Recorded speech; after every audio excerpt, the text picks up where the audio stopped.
boat gently down the stream. Merrily, merrily, merrily, merrily, life is but a dream. Row, row, row your boat gently down the stream. Merrily, merrily, merrily, merrily, life is but a Run for them life. When I step into the jungle, say they wanna group up.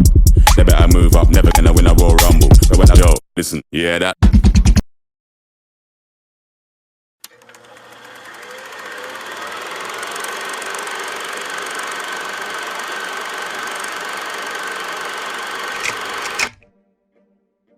From the beginning of time, humanity has been fascinated with the seas. Societies from ancient Egypt, Greece, and Rome first recorded use of ships as a means of traversing large bodies of water to transport goods and people, as well as for warfare. Before air power developed in the early 20th century, the most powerful nations in the world, both economically and militarily, were those that mastered the oceans. These uses developed the idea of racing boats, one against another. So began the sport of rowing. In 1829, the University of Cambridge challenged the University of Oxford to a rowing race on the Thames River near London, England. This marked one of the first celebrations of rowing as a modern sport and continues today as one of the oldest traditions across the pond. A decade later came the Henley Royal Regatta. This prestigious regatta allowed for more than just one race between Cambridge and Oxford. Henley continues today and is recognized as the pinnacle of racing in England. It wasn't until 1852 that universities in the United States first raced head-to-head. Similar to the start of the boat race, the Yale oarsmen challenged Harvard to what is now known as the race and has continued as an annual event since 1859. It is America's oldest collegiate athletic competition. Although rowing was supposed to be a part of the first Olympics in 1896, the events were canceled due to high winds and poor conditions. Thus, rowing made its debut at the Summer Olympics in 1900 as a men's-only event. It wasn't until 1976 that women's rowing was added to the mix. Since racing on the water first began, there have been numerous technological developments to enhance the boats, the oars, and even the tools available to coxswains. Rowing is more than just about who can build the fastest boats. It's a highly technical sport where mastering the stroke is required as a means of propelling a boat down a body of water. Just like boats and oars, so too has the stroke evolved and continues to evolve today. Watching a crew race, each mastering the stroke with precision and timing, operating as one with beauty and grace. One could easily describe the sport as an art. Rowing is an art form where it looks so easy.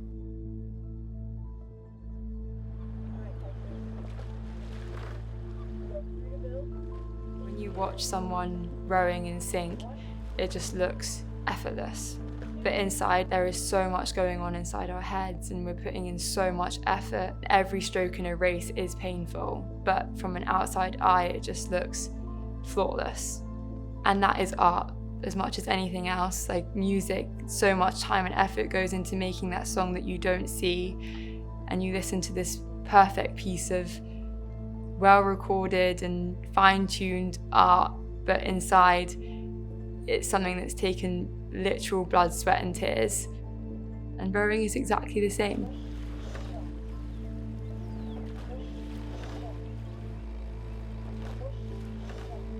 Everybody has to move in sync. You're perfectly following the person in front of you, and the person behind you is perfectly following you.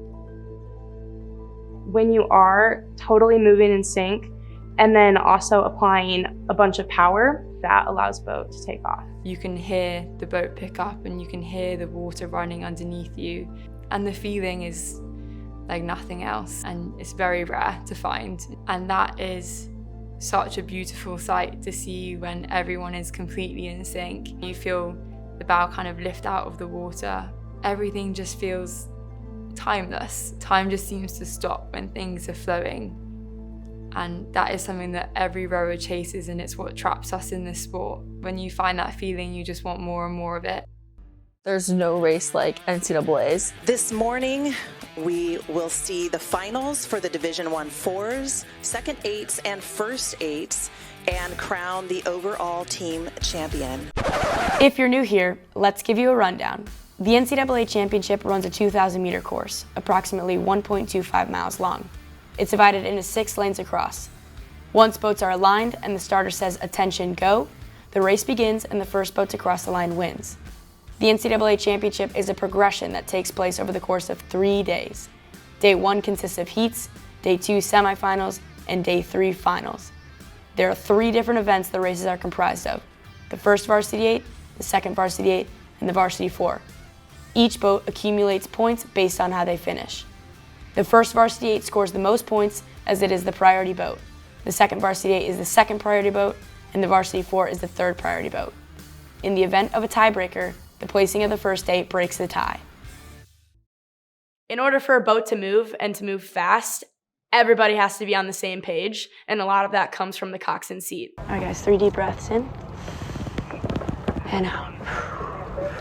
Coxing is a combination of roles in the boat. You think about it as a jockey. You know, the rowers are that purebred horse, that powerhouse, and we're just guiding it across the line in the right direction. It may seem like we don't do a whole lot on the outside because we're not physically driving the boat forward. Not only are we trying to steer a straight course, we're listening to the boat, we're feeling it, we're seeing how it responds to certain technical changes. Telling the rowers exactly what's going on and what they need to do to just get a little bit faster. And you can kind of see out of the corner of your eye the 2 boats next to you, but you don't have an exact idea of where they are, and you can't see any of the boats farther than 1 lane to your right or left. We are the only one in the boat that faces in the direction the boat is going, which is what makes my job very, very important. Up and over heads, ready, up. Show sides, split. We're gonna swing stern up, all right?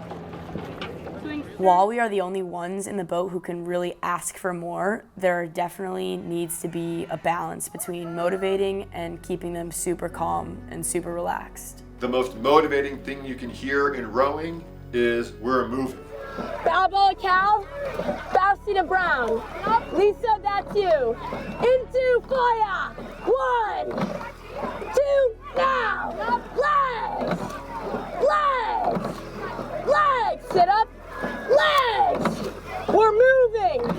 We're moving! When the coxswain says "we're moving," that means that we are going faster than the competition. And you need that motivation, you need that adrenaline surge at the toughest part of the race, which is at the end.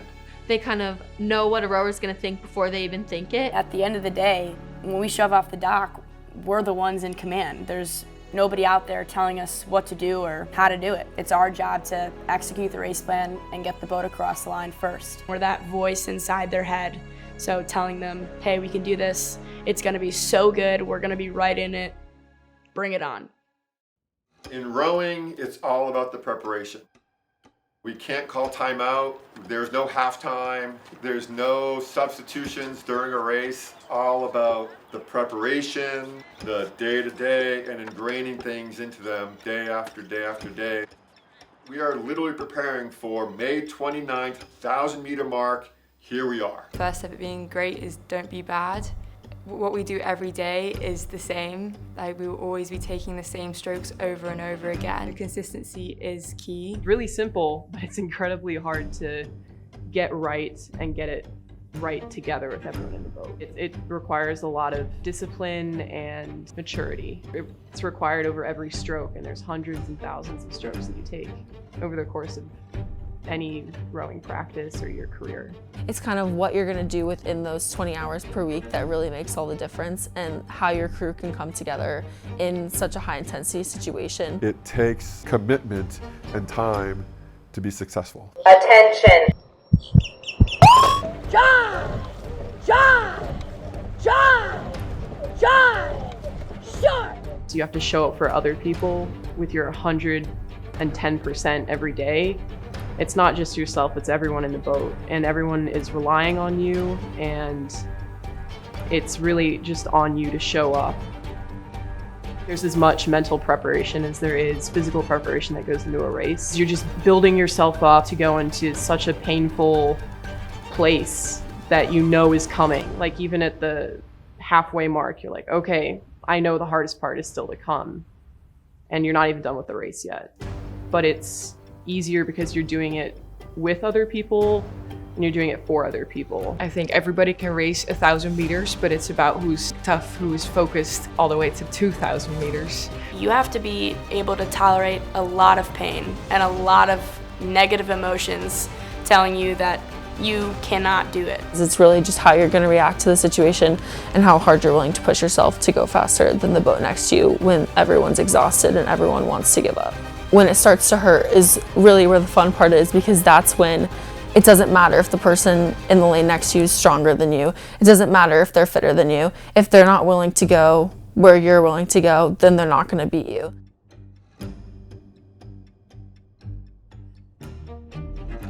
Rowing is absolutely a sport that overtakes your life. When you find out that somebody rowed, there's an immediate connection between two people, like, oh, you rowed, you understand what's up. There's something special about being in a boat with rowers and in tune with the coxswain, in tune with the water, when the whole becomes greater than the sum of its parts, and you're working as hard as you possibly can. It's the best feeling out there.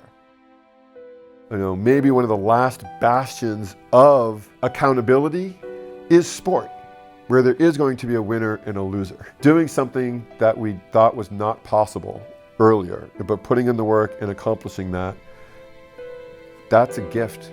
I fully believe that rowing can change the world, because the lessons you learn in the pursuit of athletic excellence as a team, those lessons are life-changing. Lessons in terms of collaboration and teamwork, delayed gratification, following the rules, resilience, persistence, conflict resolution, dealing with failure, dealing with success, dealing with pressure. All of those lessons you'll learn in the pursuit of athletic excellence on our team. And sometimes you'll have to go through that process for all of those lessons every single day. And I think take the lessons you learn on our team, combine that with what you learn in the classroom, go off in the real world and make the world a better place.